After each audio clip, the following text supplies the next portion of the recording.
వెంటనే శంకర భగవత్పాదుల వారి వెలుగులాడితే అందులో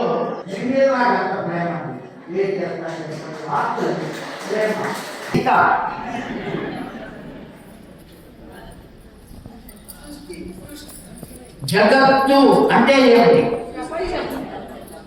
జ అంటే పుట్టుట అని అర్థం, గతి అంటే మరణించుట అని అర్థం. పుట్టి మరణించే లక్షణము కలిగినది కనుక దీనికి జగత్తు అని పేరు. తెలిసిందండి? జగత్తు అంటే మనుషులను లేకపోతే జీవులను వాటవ్వను ఇవ్వను కాదు. జగత్తు అంటే ఈ లోకంలో ఉండే ప్రాణులన్నీ పుడుతున్నాయి, మరణిస్తున్నాయి, కనుకనే దీన్ని జగత్తు అన్నారు. స్వర్గాన్ని మాత్రం జగత్తు అనలేదండి, స్వర్గలోకము అన్నారు. మిగిలినవన్నీ కూడా లోకాలు, కానీ ఇది భూలోకం కాదు, జగత్తు. ఒక్క భూమి మీద ఉన్న వాళ్ళు మాత్రమే పుడుతూ ఉంటారు, పోతూ ఉంటారు, మళ్ళీ పుడుతూ ఉంటారు. శుంభగ లోకవత్తమం, ఆ మరణించిన వాడు మళ్ళీ వస్తూ ఉంటాడు. అటువంటి వాడిని పంపడం, పంపేటువంటి వాడిని మళ్ళీ తీసుకురావడం, ఈ బాధ్యత ఎవరిది అంటే పరబ్రహ్మమైన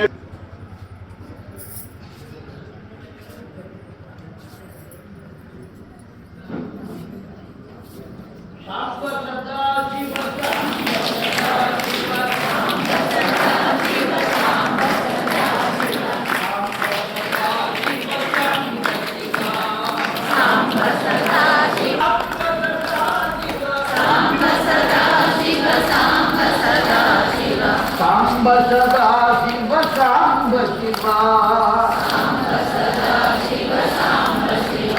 శరణము పార్వతీ.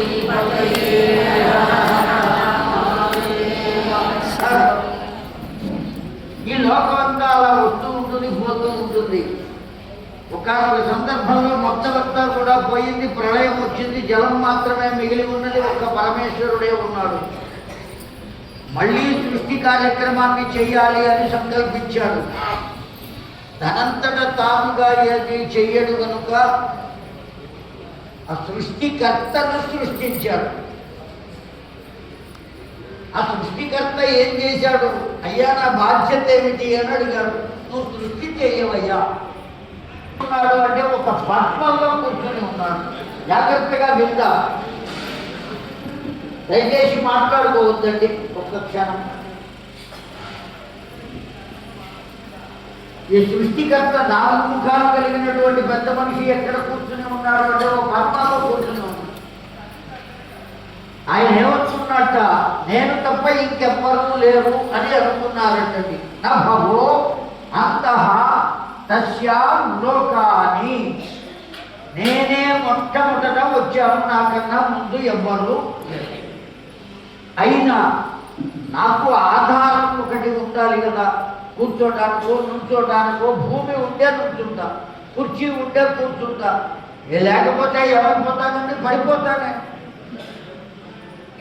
పడుకోవడానికి ఏదైనా చాప ఉండాలి, లేదా మంచం ఉండాలి.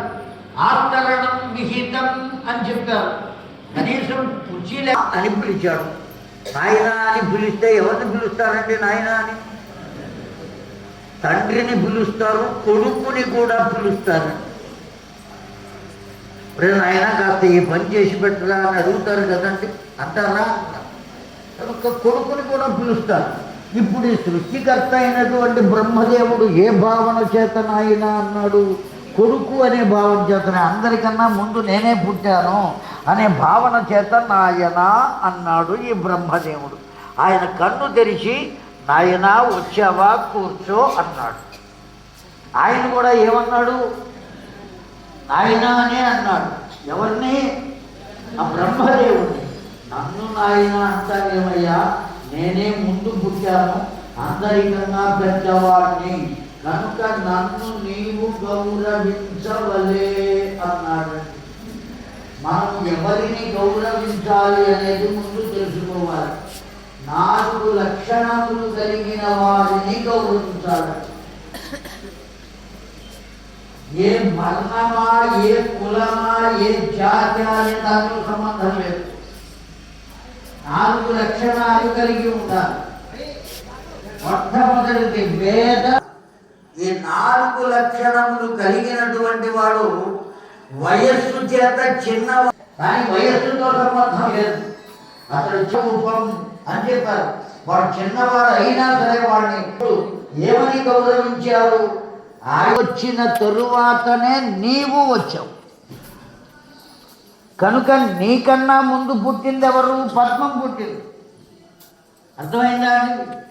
ఆ పద్మం కన్నా ముందు పుట్టింది ఎవరు అంటే నేను వచ్చినవాడు.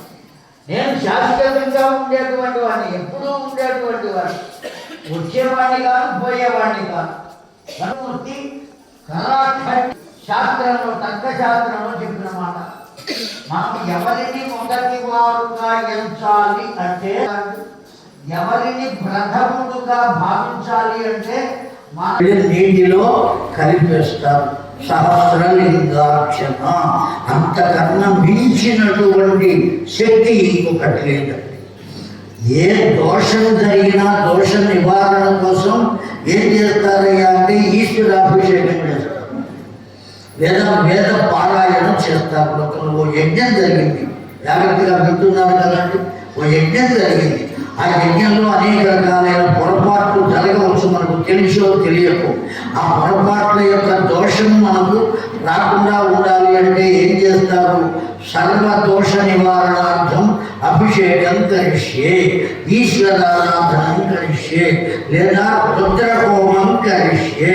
ఆ రుద్రునికి కనుక మనం హోమం చేయడం కానీ, అభిషేకం చేయడం కానీ, అర్చనం చేయడం కానీ చేసినట్లయితే, ఒకవేళ అంత పూర్వం మనం చేసినటువంటి పూజలో ఏదైనా దోషాలు ఉంటే ఆ దోషాలన్నీ తొలగిపోతాయి అని చెప్పారు. ఆయన కొంచెం సౌండ్. ఈ 12 లింగములలోనూ శ్రేష్టమైన లింగము ఏది?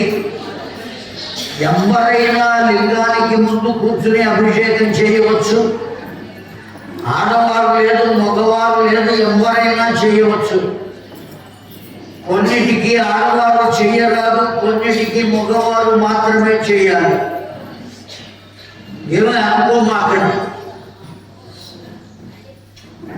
పార్థివ లింగం మట్టితో చేయబడినటువంటి లింగం అయితే ఆడవాళ్ళు చేయవచ్చు, మగవాళ్ళు చేయవచ్చు, ఎవరైనా చేయవచ్చు. స్వయంభూ లింగం అయితే ఎవరైనా చేయవచ్చు. వీరు వారు అనే దాంతో ఏ సంబంధం లేదు. కానీ ప్రతిష్ఠ చేయబడినటువంటి లింగము కనుక అయినట్లయితే ఒక్క అర్చక స్వామికే తప్ప ఇంకా ఎవరికి అర్హత లేదు. నాకు కూడా అర్హత లేదండి, నేను బ్రాహ్మణుడిని. అయినా సరే నేను కూడా ఓ పాత్రతో నీళ్లు తీసుకుని వెళ్ళి లోపల పోసేటువంటి హక్కు, అర్హత లేదు. ఎవరు మనం బయట కూర్చుని ఉంటే ఆ అర్చక స్వామి మన పేరుతో సంకల్పం చెప్పి అభిషేకం చేయాలి, అంతే. అభిషేకం చేసినందుకు మనం ఎంతో కొంత దక్షిణ ఇచ్చుకోవాలి. ఆ పాలక వర్గం వారికి అభిషేకం చేసినందుకు రుసుము కట్టాలి, అంతే తప్ప మనం లోపలికి వెళ్ళి చేసుకునేటువంటి అర్హత మనకెవ్వరికీ లేదు. మగవాళ్ళకి లేదు, ఆడవాళ్ళకి నుంచి. కనుక ఎవరైనా సరే అభిషేకం చేసుకోవచ్చు అనేటువంటి లింగం దానంతరాది ఆవిర్భవించిన లింగం అయి ఉండాలి, లేదా పార్థివ లింగము అయి ఉండాలి. పార్థివ లింగము అంటే మట్టితో చేయబడినది. ఆ మట్టితో చేయబడిన లింగం కూడా ఎలా ఉండాలి? సంస్కృత్య విశ్వోద్భవస్థితి లయాదిషు హేతువేగం యదా విధిత్వా ఆసీత్ యోగ ఆశ్చర్యతే తథా మృత్తికా గంధం విలేపనం భస్మం యుగపత్యయ జ్ఞాన దుర్బలగా పరముఖో వ్యవస్థిత. బాగా పుట్ట పట్టినటువంటి మట్టిని తీసుకురావాలంట.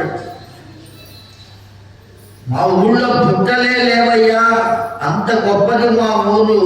పుట్టలు కూడా తీసేసి అక్కడ కూడా ఇళ్ళే కట్టుకున్నాం మేము. చాలా సంతోషం. నది వద్దకు వెళ్ళి ఆ నీటి అడుగున ఉన్న మట్టిని తీసుకురావాలి. మా ఊళ్ళో నది కూడా లేదయ్యా. ఏ ఊళ్ళో పడితే ఆ ఊళ్ళో నది ఉంటుందా? లేదయ్యా. కనీసం చెరువు ఉంటే ఆ చెరువులో ఉన్న మట్టి తీసుకురా. ఈ 3 ప్రాంతాల మట్టే తప్ప ఎక్కడ మట్టి కనపడితే అక్కడల్లా మట్టిని తవ్వుకొచ్చి చెయ్యడానికి వీలు లేదు. మనం కూడా ఎక్కడ పడితే అక్కడ కూర్చుని తింటామండి. శుభ్రంగా ఉండాలి అని ఆలోచిస్తాం కదా.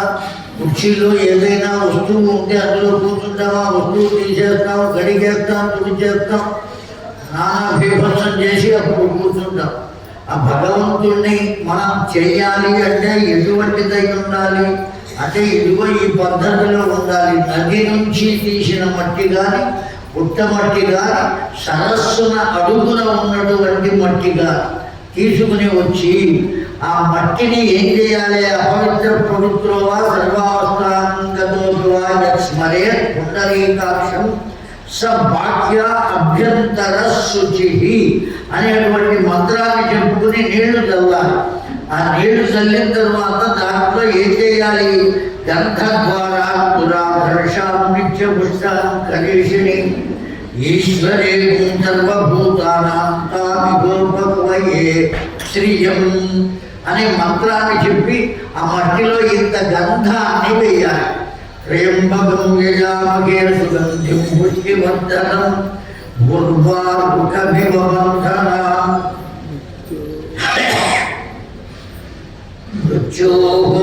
ముక్షీయమామృతాత్ అనే మంత్రాన్ని చెప్పుకుని ఇంత భస్మాన్ని వేయాలి.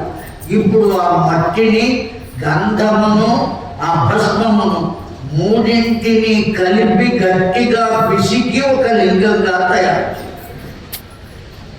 ఆ లింగంగా తయారు చేయడం మాత్రమే కాకుండా దాని కింద పానమట్టము అని ఉంటుంది, పీఠము అని అంటారు. అక్కడ కనబడుతుంది, కింద కనబడుతుంది కదండి లింగానికి కింద. ఎవరో తెలిసిన పానమట్టం చెబుతున్నారు ఇక్కడ. యోగాకృత్యయ మాయాశ్రయం నిగతమాయ అచింత్య రూపం సాక్షాత్ దుర్గే స్థితం అన్నారు.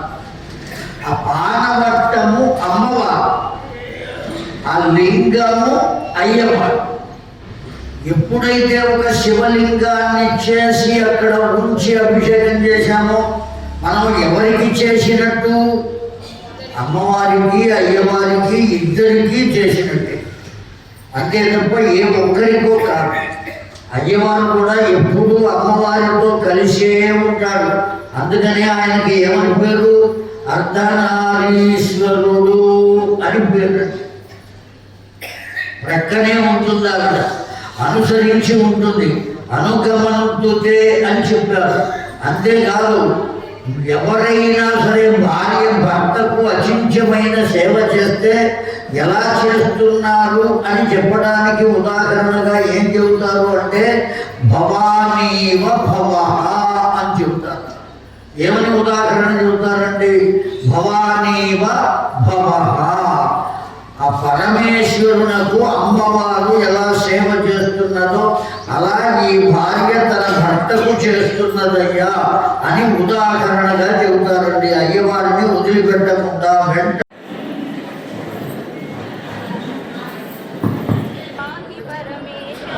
సాక్షాత్తు అనేక మంది యుద్ధరంగంలో ఉన్నారు. వాళ్ళందరినీ సంహరించారు పాండవులంతా.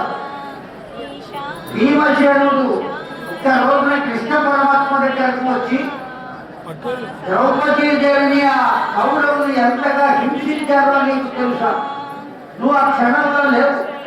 ఎప్పుడో ప్రార్థించిన తర్వాత ఎంతో కాలానికి నువ్వు అక్షయ చీరలను పంపించావయ్యా, చీరలు పంపించావు. అప్పటిదాకా ఆవిడ ఎంత కష్టపడింది, నా భార్య ఎంత కష్టపడింది అని అనవసరంగా ఎన్నో ఎన్నో మాటలు మాట్లాడుతున్నాడు భీముడు. విని విని కృష్ణ పరమాత్మ అన్నాడు, ఒక్కసారి నీ భార్యను చూపించమంటావా అని అడిగాడు. అది చూపించవయ్యా. వెంటనే రాత్రి పూట కృష్ణ పరమాత్మ ఒక లాంతరు తీసుకుని భీముడిని వెళ్ళబెట్టుకుని యుద్ధరంగానికి వెళ్ళాడు. ఆ యుద్ధరంగానికి వెళ్ళిన సందర్భంలో అక్కడ చూచాడు ద్రౌపదీదేవి. ఎలా చూశారు? ఒంటి మీద దారపోగు లేదు. అక్కడ చలి పడిపోయిన వారి శరీరములను అలా పైకెత్తి చెరుపు కడ వలె విరిచి